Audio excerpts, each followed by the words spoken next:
देखो, बिना आसनों का अभ्यास किए कोई ऊर्ध्वरेता ब्रह्मचारी नहीं हो सकता। यदि आप आसन में नहीं बैठते हैं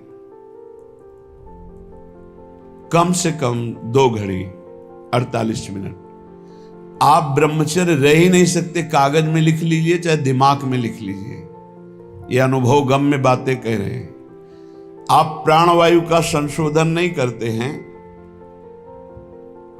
आप अंदर मंत्र नहीं चलाते हैं, आप ब्रह्मचर्य रह लें, असंभव बात है। बिना किसी क्रिया के उसका पतन हो जाएगा। सिद्धासन ऊर्ध्वरेता ब्रह्मचारी जी के लिए अत्यंत आवश्यक है। आदर का पात्र वही है जो ऊर्ध्वरेता हो जाता है। अगर सिद्धासन में नहीं बैठे तो ऊर्ध्वरेता की गुंजाइश ही नहीं है। प्राण संशोधन नहीं है तो निरंतर मंत्र वृत्ति चला ही नहीं सकते, क्योंकि स्थूल प्राण है, मंत्र तो सूक्ष्म प्राण में निरंतर चलते हैं।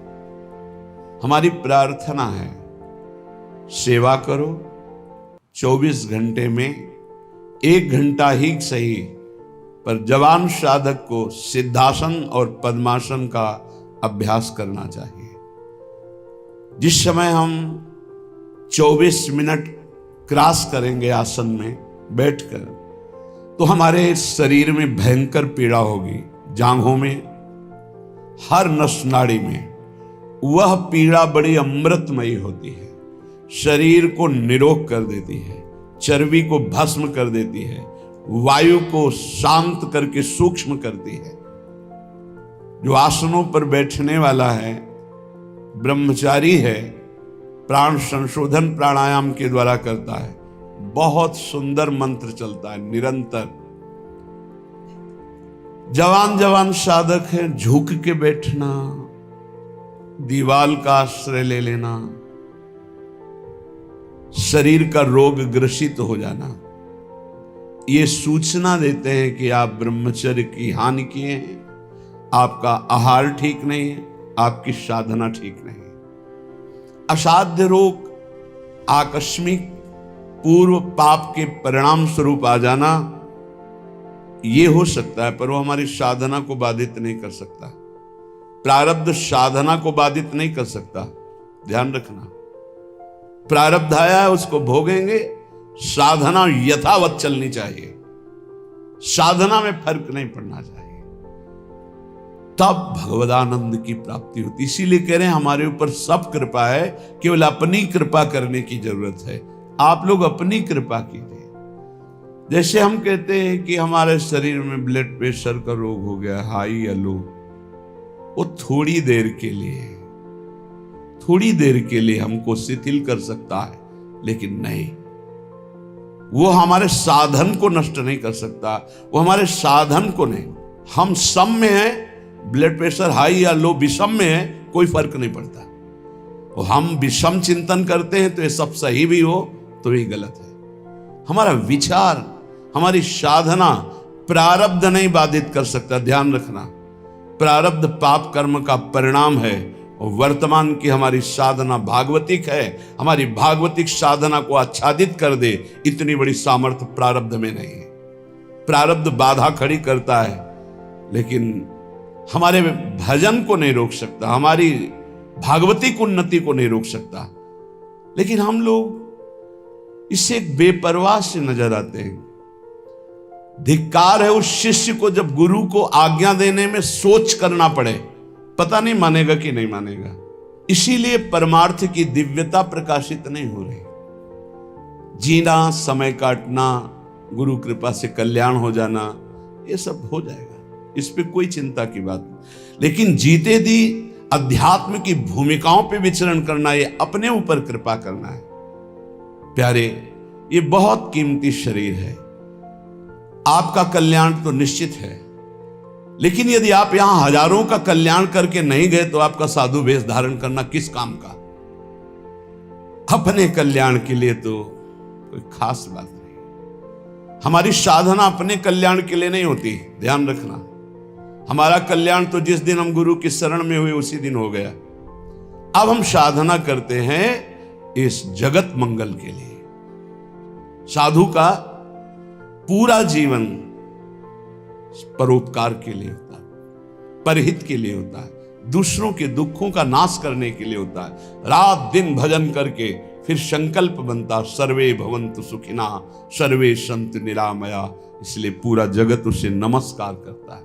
आप सबसे प्रार्थना है इस नाशवान मलमूत्र बनाने वाले शरीर को प्रिय मानकर केवल खान पान विश्राम शयन इसी में काटते रहोगे, जीवन रंग नहीं लाएगा। रंग लाने के लिए गुरु आज्ञा की कसौटी में कसना होगा, तब आप प्रियालाल की सेवा के आभूषण बनेंगे, तब आप प्रियालाल के श्रृंगार सेवा में आएंगे। बिना कसौटी में कसे, बिना आग में तपे निर्विकार नहीं होता। एक बार हिम्मत करो, तुम शरीर नहीं हो, ये शरीर छूटेगा, तुम्हें दिव्यता प्राप्त करनी है। दिव्य पार्थिव शरीर की आसक्ति वाला नहीं अनुभव कर सकता, इससे ऊपर उठो। बहुत घटिया सोच है यदि ये सोच बनी रहे कि मुझे अच्छा खाने को मिले, अच्छा सोने को मिले, अच्छा रहने को मिले, बहुत घटिया सोच है।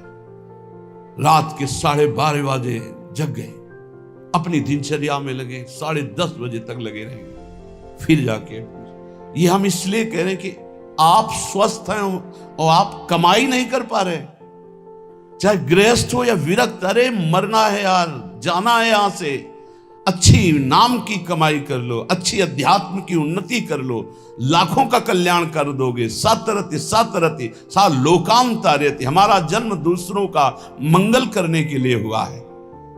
आप विश्वास कीजिए, बहुत घाटे का सौदा हो रहा है, बहुत घाटे का। किसको चढ़ाएं, किसको उत्तम रीति में पहुंचाएं, जब तक हमारी आज्ञा पर तुम बलिदान होना नहीं चाहोगे तब तक नहीं बन सकता। पंच प्यारों की रचना जानते हो कैसे हुई थी? हमें तुम्हारा रक्त चाहिए, तुम्हारी गर्दन चाहिए, खड़े हो सभा में कौन? तो एक खड़े हुए, अंदर गए और ऐसे रक्त की धारा चल पड़ी। अब दूसरा कोई खड़ा हो, 5 केवल खड़े हुए थे लाखों की सभा में, फिर 5 को निकाल के लाए क्योंकि काटा नहीं था, वहां केवल लीला की थी, अन्य रक्त की लीला केवल हुई थी, वहां किसी की हिंसा नहीं हुई थी। सब आश्चर्यचकित हो गए, ये हैं 5 और एक एक से इतनी सामर्थ्य भर दूंगा कि 1.25 लाख को एक परास्त कर देगा। परम पूज्य श्री गुरु गोविंद सिंह के वचन, एक को 1.25 लाख परास्त करने वाली सामर्थ्य तैयार करो, क्यों? प्राणों को बलिदान कर दिया। नारायण अति कठिन है हरि मिलन की बाट, या में पग पीछे धरे प्रथम शीश दे काट। चाहे गृहस्थ हो चाहे विरक्त, दिव्यानुभूति के लिए तुम्हारा मानव शरीर मिला है, पार्थिव भोगों के लिए नहीं। पर इसमें आपको अपनी कृपा करनी बकाया रह गई। सब कृपा आपके ऊपर है, आप अपनी कृपा कर ले, बस इसमें हमें सब घाटा नजर आ रहा है। गुरु कृपा, धाम कृपा, इष्ट कृपा, शास्त्र कृपा। गुरु लाखों ने बनाया, लेकिन गुरु की बात मानने वाला कोई बिरला ही है। ऐसा नहीं कि नहीं है, पर वो इतने में अंगुली में गिने जाए। एक साधु जब साधना करता है तो प्रांत के प्रांत को पावन कर देता है, और सैकड़ों साधु जहां भजन करे तो राष्ट्र को पावन करने की सामर्थ्य रखते हैं। इसलिए जगो, मोह निद्रा से जगो। तुम मानव नहीं हो, तुम भगवान की दिव्य अंश हो। तुम्हारा जन्म ही हुआ है दिव्यता के लिए, पशुता के लिए तो अन्य योनियां है। निद्रा भय आहार मैथुन ये पशुता है, इसके लिए अन्य योनियां हैं। तुम दिव्य नारायण स्वरूप हो, हरि स्वरूप हो, अपने स्वरूप की तरफ बढ़ो। ये सब छोड़ो, ये आंतरिक वृत्ति को सुधारो भाई। खान पान विश्राम ये कुछ नहीं है, कुछ नहीं है। पूरा जीवन खाते खाते मर जाओगे, फिर भी रसेंद्री तृप्त नहीं होगी। भोगते भोगते मर जाओ पर जनेंद्री तृप्त नहीं होगी। देखते देखते मर जाओ पर नेत्रेंद्री तृप्त नहीं होगी। ये कैसा झूठा नाटक। इस नाटक का पर्दाफाश करने के लिए तुम जन्मे हो, अपने हृदय के नाटक का पर्दाफाश करने के लिए। यही सुकृत है, यही तप है, और ऐसे हृदय वालों का आकर्षण श्री प्रियालाल करते हैं। बिना देखे जीवन चला जाए तो धिक्कार है जीवन को। क्या देखना है? प्रिया प्रीतम को। इन्हीं आंखों से ऐसे स्पष्ट, इन्हीं नयनन सब सुख देखे, अपनो जन्म सुफल करे लेखे। इसके लिए श्रीपाद वर्णन कर रहे, सुक्षीणा धमनी ततो मृज वपु केशो जरत कंथया कौपीनेन चचीर खंडक कृते नाढ्योति सौम्याकृति तूष्णीका सकला धमाधम इवात्यंतम विदूरे चरन श्री राधा पद दास्य लीन हृदयो वृंदावने श्याम कृति। बोले इतना साधन में तन्मय है कि भोजन बहुत अल्प हो गया, इसलिए सुक्षीणा धमनी, नस नाड़ियां एक एक गिन लो। देखो यह है अपने ऊपर कृपा। और आपसे सच्ची कहते हैं, कई कई दिन भोजन न मिलने पर भी ना शक्ति का ह्रास और न निराशा न चेहरा उदास। कैसे? साधन बल। आसनों में बैठने वाला, प्राणों का संयमन करने वाला कभी भी तेज रहित नहीं हो सकता, उत्साह रहित नहीं हो सकता, क्योंकि उसके पास बहुत बड़ी सामर्थ्य है। भजन, ब्रह्मचर्य, आसन, प्राणायाम, बहुत बड़ी सामर्थ्य, बहुत बड़ी किसी भी संप्रदाय का हो, यह अत्यंत आवश्यक है, अत्यंत आवश्यक है। कोई सुन नहीं रहा। ये अपने ऊपर कृपाए राग त्यागी वैरागी कहलाने वाले आप हैं, परमार्थ के पथिक हैं। सुक्षीणा धमनी ततो मृज वपु केशो जरत कंथया।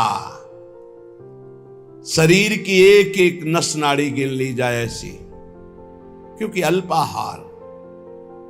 पूज्यपाद उड़िया बाबा, पूज्यपाद मग्नानंद सरस्वती जी महाराज, श्री स्वामी अनंग बोधाश्रम जी, रोटी राम बाबा, एक सितवा बाबा, ऐसे ऐसे सिद्ध महापुरुष,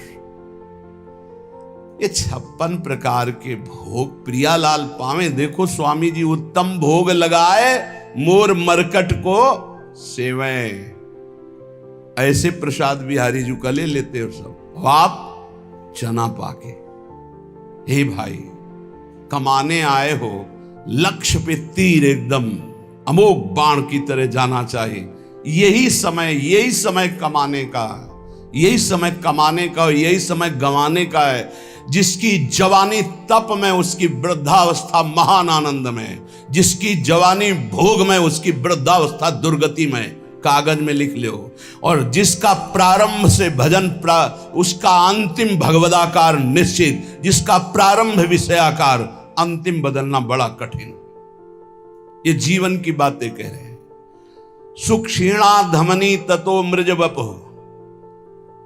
कैसे कैसे तुम्हें बताएं? लक्ष्य ही नहीं है तो कैसे बताएं?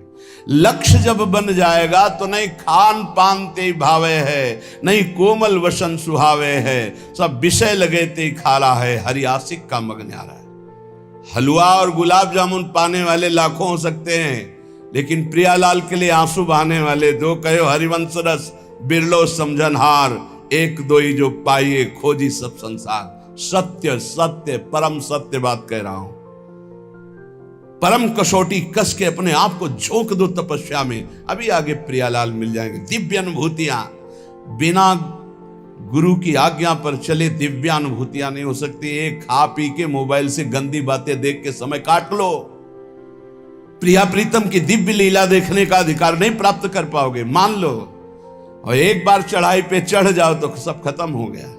साधन काल में एक कवलन पूज्य पादुड़िया बाबा सिद्धावस्था में 70 घरों में एक दिन में भिक्षा पाने जाते थे। एक दिन में 70 घरों में, अगर एक एक कवल पाते होंगे तो 70 कवल पाते।